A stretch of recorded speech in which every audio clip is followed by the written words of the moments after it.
Ini bapaknya sendiri yang minta masuk, jelas-jelas jalannya kecil.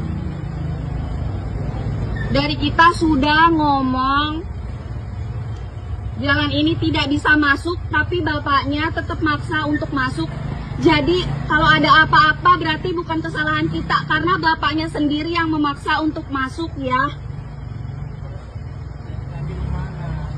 Ya. Nggak usah nyari cowok tadi, terserah. Mau masuk, mau mundur.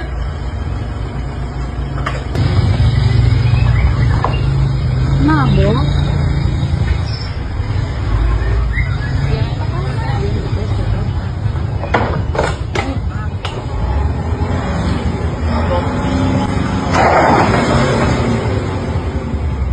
Si bapaknya tetap maksa masuk, bukan salah kita. Kita udah nyebutin bahwa ini jalan gak bisa masuk mobil.